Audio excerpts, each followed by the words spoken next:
Bom, meus amigos, meus irmãos, hoje nós vamos falar um pouquinho sobre a diferença entre espiritismo e as religiões afro-indígenas. Muito bem, para a gente poder acompanhar juntos essa aula de hoje, é importante que os nossos companheiros façam a leitura do capítulo 6 do livro Entendendo o Espiritismo, editado pela Aliança Espírita Evangélica, que vai detalhar também o assunto que nós vamos abordar hoje. Os africanos vieram para o Brasil por volta de 1530 a 1570, que foi o período que se iniciou a escravização aqui no Brasil. Quando os negros vieram para cá, eles trouxeram a sua cultura, eles trouxeram os seus costumes, a sua maneira de manifestar religiosidade. Na condição de escravos, eles tiveram de se adaptar a uma realidade completamente diferente da realidade que eles tinham na África, né?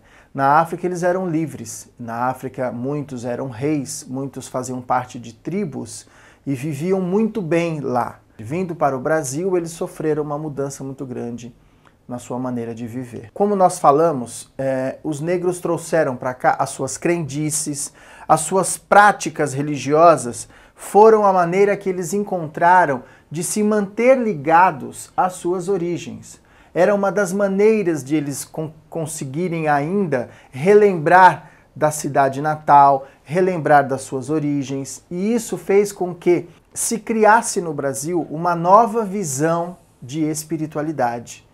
Porque até então, a visão que nós tínhamos de espiritualidade era a visão dos povos colonizadores, no nosso caso especificamente, Portugal, que trazia para nós o quê? A religião católica apostólica romana, ou melhor, o cristianismo segundo a visão da religião católica apostólica romana. Com a vinda dos negros para o Brasil, houve aí uma mistura de culturas. Vieram para cá os negros de nações Nagô, Banto, Bengala, Cambinda e Angola. É óbvio que eles nos ensinaram uma maneira diferente de viver e de conhecer a espiritualidade, que não era mais aquela maneira como nós herdamos do catolicismo. Quando nós falamos de candomblé, nós não podemos esquecer que candomblé ele é uma dança. É uma dança que fazia parte da cultura africana. Então é uma dança comum, é uma dança, vamos dizer assim, uma dança folclórica. As manifestações de mediunidade que existiam na África, elas eram diferentes em cada região. Então, quando os negros vieram para cá na condição de escravos, eles vieram de regiões diferentes da África. Regiões diferentes, maneiras diferentes de se interpretar o conceito de religiosidade, maneiras diferentes de se praticar a mediunidade, tá? Nós não podemos esquecer de que a condição de revelação para a humanidade, ela vem através, a condição de revelação espiritual que nós conhecemos, ela vem através de médiums, ela vem através de que nós conhecemos de profetas, de pitonisas, de magos. Então, para nós, a mediunidade, o médium, segundo Allan Kardec. Então, isso fez com que nós conhecêssemos uma manifestação de mediunidade, de espiritualidade completamente diferente da que até então nós estávamos acostumados. Ou melhor, nós nem podemos dizer que estávamos acostumados a algum tipo de manifestação, porque a própria condição de cristianismo, segundo a visão da Igreja Católica, ele não permitia esse tipo de manifestação naquele período. Não permitia e não permite. Os negros se reuniam na senzala para manifestarem a sua cultura, que era uma maneira deles se sentirem ligados ainda à África. E aí vinha o candomblé, que era uma dança, vinham as manifestações da mediunidade, que eram de diversas formas, né? Existia diversas formas de se tratar com o mundo espiritual, porque como eles vinham de regiões diferentes, cada região da África tinha uma maneira de tratar com a espiritualidade, tinha o seu mecanismo de comunicação, tinha a sua maneira de fazer o seu processo de adoração, né? Então, quando os africanos começaram a fazer isso, o que acontece? Acontece um fenômeno de imposição da própria cultura católica que nós tínhamos por aqui, né, do cristianismo católico, onde os senhores de engenho encaravam aquilo como uma forma de paganismo encaravam aquelas manifestações como algo demoníaco, né? E isso não poderia continuar porque o próprio processo de colonização, ele impôs uma religião aqui no país, que foi o cristianismo segundo a visão católica apostólica romana. Então, para o senhor de engenho, para a cultura europeia, aquele tipo de manifestação era uma forma de você manter contato com espíritos demoníacos. Mas eles não tinham essa visão cultural, eles não tinham uma visão transcendental das possibilidades mediúnicas. Então começou a ocorrer o quê? Uma imposição, aquilo não podia acontecer. Se aquilo não podia acontecer, ia ficar uma situação muito difícil para os escravos porque eles começariam a perder as suas origens. Eles começariam a sofrer uma lavagem cerebral e perderiam o contato com as suas origens. Então, muito inteligentemente, os negros começaram a fazer o quê? Primeiro, eles cultuavam os orixás, né? Orixás são formas de divindade, são semideuses, né?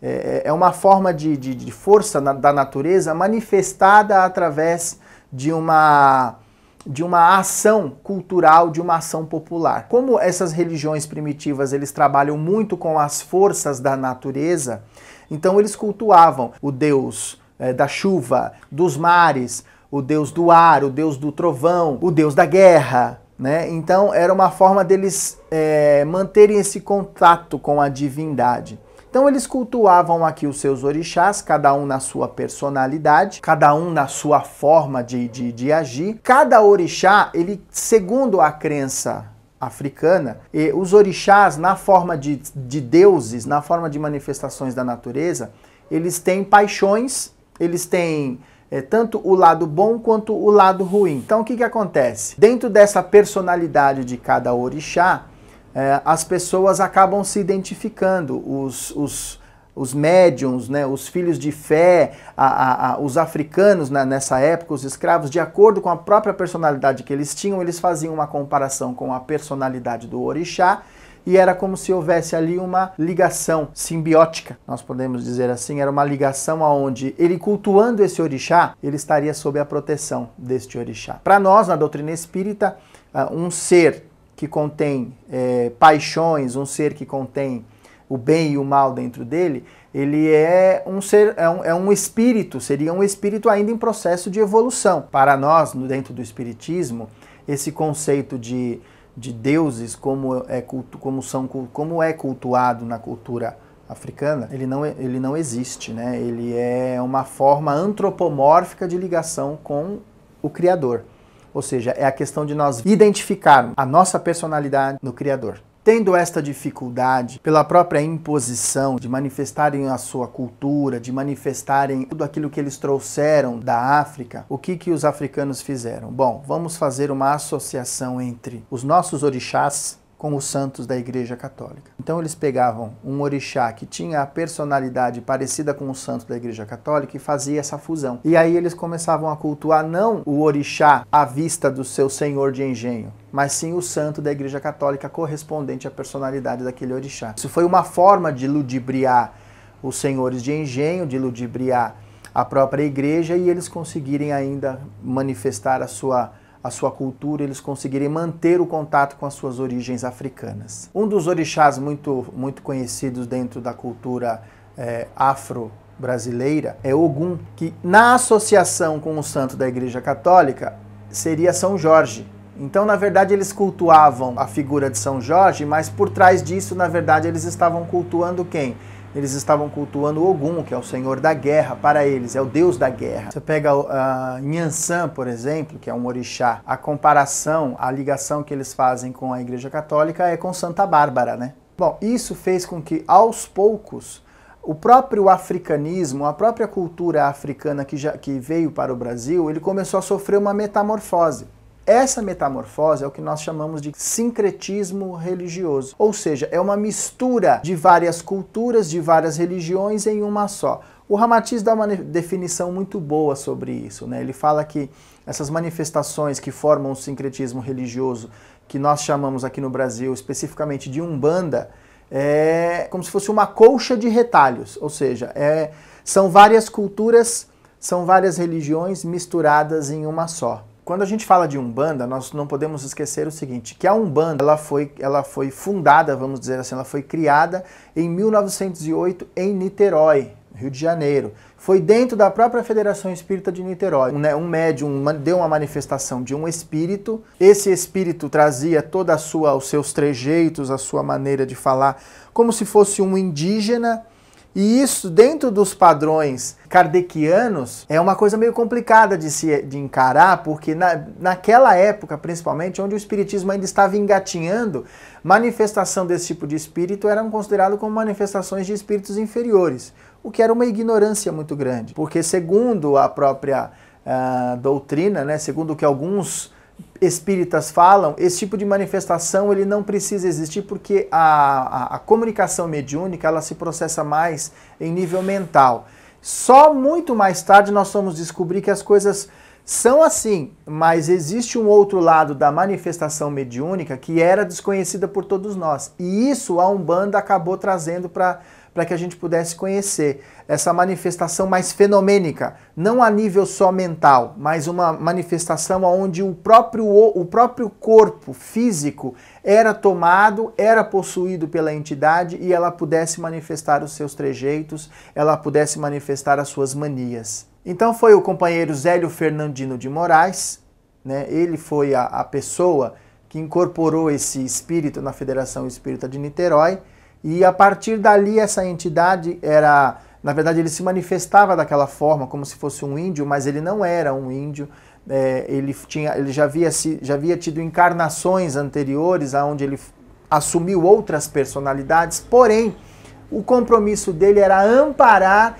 aquelas entidades espirituais que ainda estavam no astral do Brasil e não tinham ainda uma maneira de poder fazer algo útil, uma maneira de poder se manifestar de uma forma disciplinada e ajudar dentro da sua possibilidade, da sua cultura.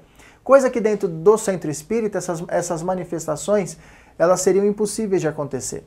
Porque a mentalidade que foi criada dentro do nosso movimento espírita, ela é uma mentalidade diferente, ela é uma cultura diferente, onde as manifestações mediúnicas também são levadas de forma diferente, embora hoje exista já uma abertura para que a gente possa entender melhor essa forma de manifestação mediúnica que ocorre dentro da Umbanda. Então foi através do Zélio Fernandino de Moraes que surgiu no Rio de Janeiro o que nós chamamos hoje de Umbanda. Uma coisa que a gente precisa falar, e às vezes é um assunto até um pouco delicado, muitos companheiros não concordam com isso, mas, por exemplo, Umbanda não é espiritismo, né? A Umbanda ela é um sincretismo religioso. A melhor definição que eu particularmente acho, ela vem do próprio espírito Ramatiz. A Umbanda ela é um espiritualismo de terreiro. Porque, historicamente, se nós formos ver, o espiritismo ele nasceu em 1857.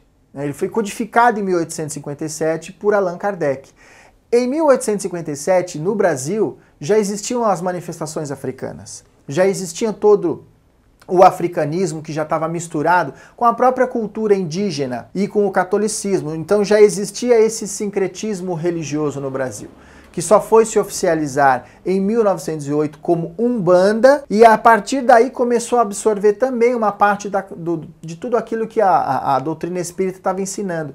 Então você fazer essa comparação, não dá para ligar uma coisa com a outra, a não ser em alguns pontos, que é a questão da crença da reencarnação, da comunicação dos espíritos, mas isso não determina que a pessoa, ou que o credo religioso, ou que a filosofia seja o espiritismo. Então nós podemos dizer que Umbanda é um espiritualismo de terreiro, e espiritismo é uma forma de manifestação, é uma forma de se entender, de se comunicar com a espiritualidade através do quê? De um programa de ação que coloca ciência, filosofia e religião. Então é uma doutrina, é uma escola europeia, é uma escola que vem de uma formação europeia, vem de uma cultura diferente, que trouxe, que quando chegou no Brasil, foi absorvida sim, a doutrina espírita foi absorvida primeiramente pela classe mais abastada da sociedade, né?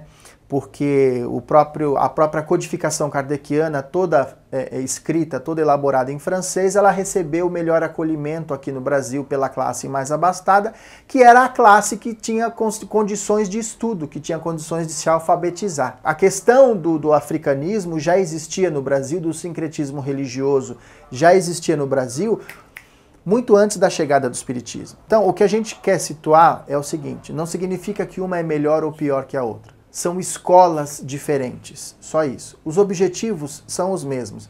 A maneira de se tratar, a maneira de se elaborar as suas práticas são diferentes. Então eu gostaria de frisar o seguinte: não existe o pior e não existe o melhor.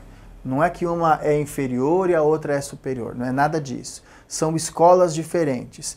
O Espiritismo é uma escola europeia, ele vem de uma escola europeia com bases científicas. A outra situação, a situação do africanismo, ela vem de um folclore e de crendices populares, né? E não deixa de ser também, dentro das suas próprias manifestações, ela não deixa de ser uma manifestação em alguns pontos até dogmático, coisa que a gente não tem dentro da doutrina espírita. O espiritismo ele tem uma ordem postular, ele tem uma codificação, ele tem uma estrutura de base. O africanismo, né, o sincretismo religioso de Umbanda, ele não possui essa ordem postular, ele não tem uma codificação.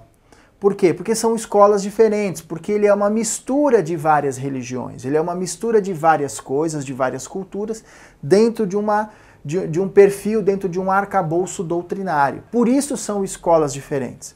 Mas eu quero frisar novamente, não significa que uma seja melhor, outra seja pior.